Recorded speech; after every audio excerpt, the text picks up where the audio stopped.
नमस्कार दर्शक बंधु, जय जगन्नाथ। विवाह पूर्वर प्रत्येक झील मैंने निज साथी को भल भाव बुझा चाहती। केवल झील मैंने नुहति, पुओ मैंने मध्य सेमानंकर हेबाकु जाउथिबा स्त्री को भल भाव बुझा चाहती।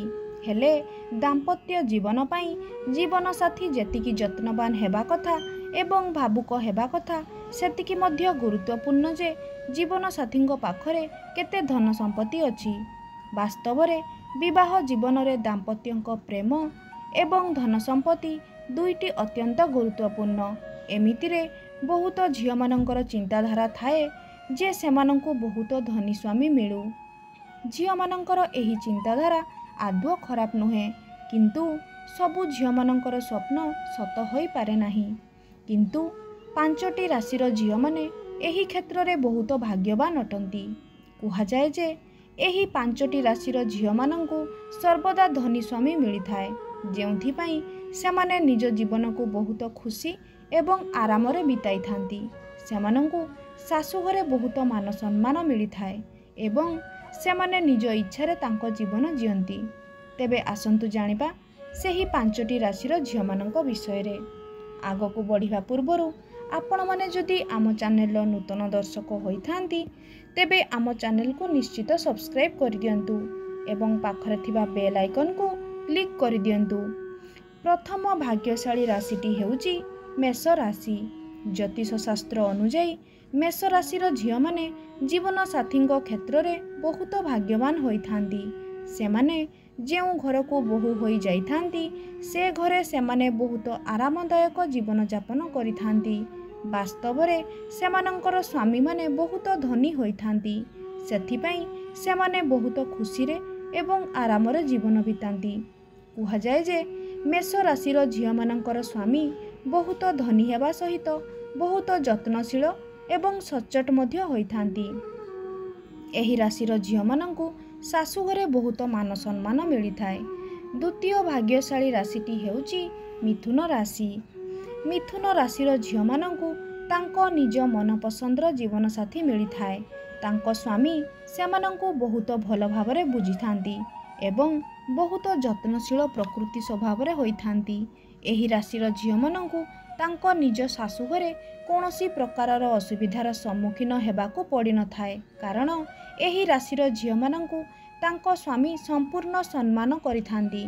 एहा व्यतीत एही राशिर झील मानंक स्वामींक पाखरे बहु परिमाण रे टंका थिबा हेतु सेमाने समस्त स्वप्न पूर्ण करिथांती, जहा से झील माने विवाह पूर्वर चिंता करिथिले। सबु किछि देखिबाकू गले एही राशिर झील माने निज सासु घरे निज इच्छा मुताबक जियंती। तृतीय भाग्यशाली राशिटी हेउची तुला राशि। एही राशिर झील मानंकर स्वामी माने अत्यंत रोमांटिक स्वभावर होइथांती एवं आर्थिक अवस्था मध्य बहुत शक्तिशाली होइथाए। एही राशिर झील मानंक स्वामींक घर परिवार बहुत धनी होइथांती, सेथिपाई सेमानंकु कौनसी प्रकारर असुविधार सम्मुखीन हेबाकु पड़ी न थाए। केवल झील मानंकु नुहंती, से झील मानंकर परिवारर प्रत्येक सदस्यंकु सम्मान मिलिथाए। एही राशिर झील मानंकर स्वामी सबुबले सबु परिस्थिति रे सेमानंक साथी रे थांती एवं सेमानंकु केबे भी दुख किंबा रागिबाकु दियंती नाही। एही झील मानंकर स्वामी माने अत्यंत सच्चोट, सेथिपाई एही राशिर झील मानंकु केबे भी प्रेम रे प्रतारणा मिली न थाए। चतुर्थ भाग्यशाली राशिटी हेउची कुंभ राशि। एही राशिर झील माने जहाकु विवाह करिथांती सेमानंक स्वामी बहुत धनी होइथांती एवं तांको घरे मध्य बहुत धन संपत्ति रहिथाए। एमिति मध्य कुहा जाई पारे जे एही राशिर झील मानंक स्वामी माने गोटे सेकेंड मध्यरे तांकर समस्त इच्छा पूर्ण करि परिबे। तांको स्वामी तांको बहुत भल पांती एवं तांकर बहुत जत्न नियंती।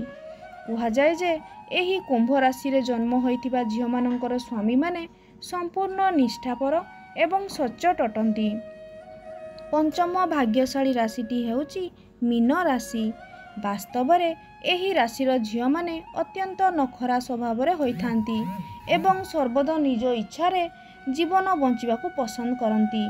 एहा व्यतीत जदि सेमानंकर विवाह विषय रे कथाबार्ता करा जाए ତ ସେମାନଙ୍କୁ ଏମିତି ଜୀବନସାଥୀ ମିଳିଥାଏ ଯିଏ ସେମାନଙ୍କ ନଖରାକୁ ବହୁତ ସହଜରେ ବୁଝିପାରନ୍ତି, ତା ସହିତ ସେମାନଙ୍କର ସବୁ ଆବଶ୍ୟକତାକୁ ପୂରଣ ମଧ୍ୟ କରିଥାନ୍ତି। ଶାଶୁଘରେ କୌଣସି ପ୍ରକାରର ଅଭାବ ନଥାଏ। ସେଥିପାଇଁ ଏହି ରାଶିର ଝିଅମାନେ ଶାଶୁଘରେ ରାଣୀ ଭଳି ଜୀବନ ଜିଅନ୍ତି। ତେବେ ବନ୍ଧୁଗଣ, ଏହି ରାଶି ମଧ୍ୟରେ ଆପଣଙ୍କ ରାଶିଟି ଅଛି କି ନାହିଁ କମେଣ୍ଟ ମାଧ୍ୟମରେ ନିଶ୍ଚିତ ଜଣାଇବେ। ଯଦି ଆପଣମାନଙ୍କୁ ଆମ ଭିଡ଼ିଓଟି ଭଲ ଲାଗିଥାଏ ତେବେ ଭିଡ଼ିଓକୁ ଗୋଟିଏ ଲାଇକ୍ କରି ସେୟାର କରିଦେବେ। ଧନ୍ୟବାଦ।